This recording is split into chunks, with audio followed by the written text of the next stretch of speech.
This is for educational use only. Our group is allowing our instructor, Mr. Roldan Ardines, to use this as an educational material. Good day everyone. We are here to talk about the introduction to the study of globalization by Manfred Steger.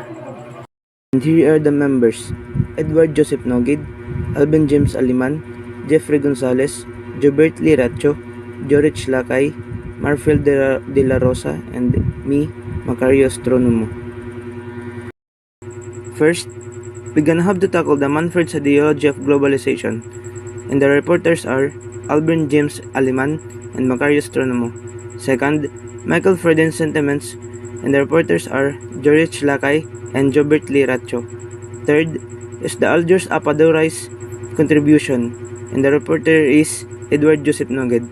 And lastly, the Scapes of Globalization, and the reporters are Jeffrey Gonzalez and Marfiel de la Rosa. So for our learning objectives, we are about to discuss about the discovery of globalization, discover Manfred's ideology of globalization, verify Michael Freden's sentiments, know Alger Aporadai's contribution, and classify the scapes of globalization. The modern world is viewed as a world without geographical boundaries or other barriers. Globalization has been a major driving force in this. Globalization is the integration of the global economy, the exchange of ideas, products, technologies, and so on. Globalization arrived late in India, but it had a significant impact on the country's economic policies and other aspects. So, globalization. According to Manfred B. Steger, globalization is the process of enlarging the world, extending social networks and consciousness. There are the three basic qualities of globalizations, and these are connectivity, mobility, and imagination. So for connectivity, globalization is the connection of different parts of the world. Globalization results in the expansion of international cultural and economic and political activities, as people, ideas, knowledge, and goods move more easily around the globe. The experience of people around the world become more similar. For mobility, a key characteristic of globalization is greater mobility of capital, labor, and ideas. Greater labor mobility, facilitated by cheaper and speedy air travel, has helped to reduce the time lag between multiple work locations, and mobility arguing that its essence, globalization consists as a process and pattern of a series of global mobilities, jointly constituting the mobile globe. These global mobilities includes commodities, people, capital, and information and technology. For the imagination, the concept of globalization is innovation, the key between two fundamental phenomena of modern economies: the increase of international integration of economic activities and the raising of importance of knowledge in economic process. So, why globalization is an ideology? Given that humanity has been grappling with similar issues in the economic, political, and social spheres, globalization is an ideology that promises to empower people worldwide. So ideology can be described as a collection of ideas. Typically, each ideology contains certain ideas on what it considers to be the best form of government and the best economic system.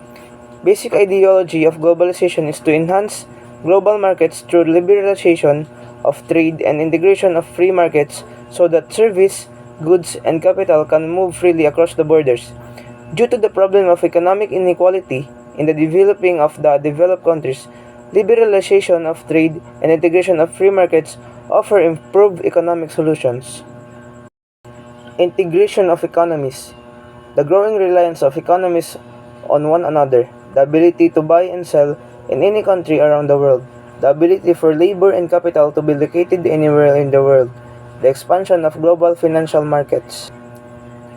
People, companies, and economics are more integrated and interconnected than ever before. This helps facilitate connections, which leads to specialization, innovation, and economic progress. Through these connections, economies benefit from the knowledge of experience of others and learn how to replicate or adapt ideas for their own needs. Dimensions of globalization. economic globalization, political globalization, cultural globalization, and ecological globalization. So for the economic globalization, the focus is on the integration of international financial market and the coordination of financial exchange.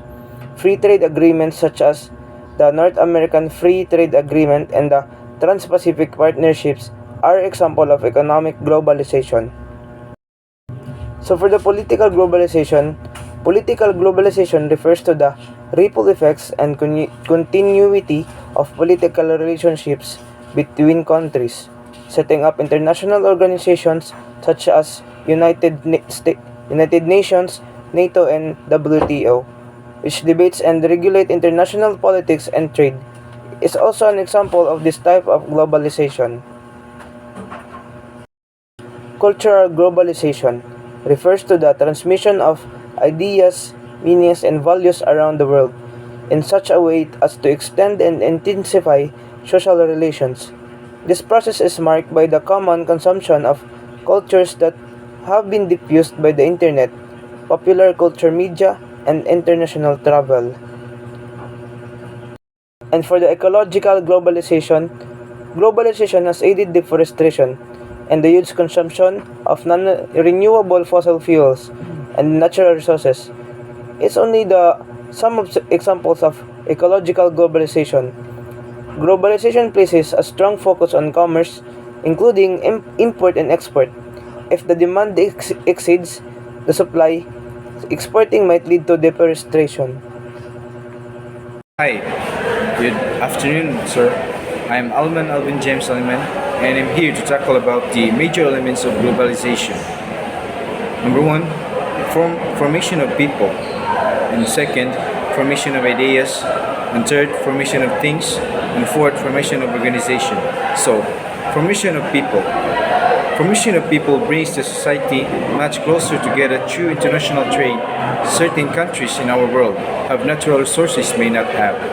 As well as these natural resources, they have cheaper products. And second, formation of ideas. Formation of ideas changes the way nations, business, and people interact, especially when it changes the nature of economic activity among nations, expanding trade, opening global supply chains, and providing access to natural resources and labor markets. And the third, formation of things. Formation of things is the word used to describe the growing interdependence of the world's economies, cultures, and population growth about border trade in goods and service technology and flows of investment, people, and informations. And the fourth, formation of organizations. Formation of organizations is the process by which business or other organizations develop international influence or start operating in an operational scale. Moreover, it refers to an open flow of information, technology, and goods among countries and consumers. Types of globalization. According to Stager, there are three main types of globalism. Ideologies that endow the concept of globalization with particular values and meanings. Second, market globalism. And third, justice globalism. And fourth, religious globalism. Michael Pradin sentiments. Michael Pradin is professor of politics at Oxford University and director of its Centre for Politic Ideologies, and is professorial fellow at Mansfield College, Oxford. Basically, there are three types of sentiments: positive, negative, and neutral, along with more intense emotions like angry, happy, and sad, or interest or not interested. Michael Pradin, The Dynamics on Sentiments of the Evolution of British Globalicism, with the distinguished British historian. Are they the link word translator? The Do the Road Care Seminal, A History of European Liberalism from Italian. In English, he included in the translator preface a quotation from Lord Balfour relating to the usage of the words liberal and liberalism. Those words, observed Balfour, were used in their continental, not in the British meaning, with burden of abroad and we have used them to designated a party or rather a particular section of particular party. Example of sentiments is someone being so patriotic that they decorated this house with many flags from the country. The expression of delicate and sensitive feeling, especially in art and literature, tender or romantic feeling false strong sentiments of each other. So Michael Freden's sentiments. Political ideologies display a unique features anchored in distinct conceptual morphologies or structures. Freden's purposes three useful criteria for determining the degree of maturity that sets a full-blown ideology apart from a fledgling ideational cluster. It is a degree of uniqueness and complexity. Each context bands responsiveness to a bound range of political issues. Its ability to produce effective claims in the form of conceptual change and discontestation. So discontestation is the process by which ideas are taken out of the context of their meaning and thus are seen as truth by many people. An ideology attempts to end the inevitable convention over concepts by contesting them by removing their meanings from context. The formulation of liberty is by the opposition of some liberals. The philosophy of science Berlin create the famous lecture of the concept of liberty. So the first is negative liberty and the second is positive liberty. Anthropologist Arjun Appadurai described and studied five dimensions of global culture flow: the ethnoscapes, technoscapes, ideoscapes, financescapes, and mediascapes are used and interact with each other. The five scapes by Appadurai explain how cultures around the world influence each other. So, ethnoscapes represent the movement of people around the world. For example, people who have moved to seek asylum from danger in their homeland. Second, technoscapes refers to the ways technologies help speed up cross-border movements. For example, handheld devices, the global movement of smartphones, camera, and personal computer. Third is financescape, refers to the rapid movement of money across borders. For example, credit cards. Most credit cards will work in most countries around the world, making it easier to spend globally. Fourth is mediascapes, wrote of the power of international media to send news across the globe at a rapid rate.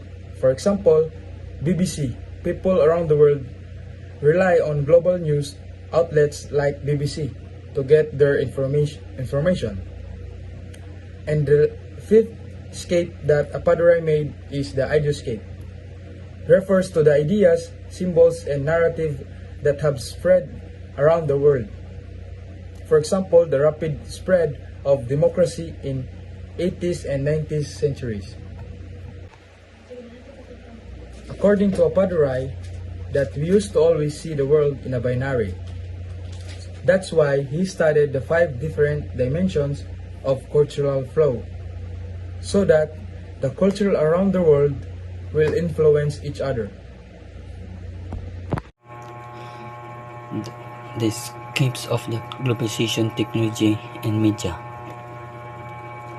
Technology is the short refers to the global agreement and the movement of all sorts of technology across worldwide boundaries. They are part of the five different dimensions of the global culture. The flows proceed by anthropologist Arjun Appadurai.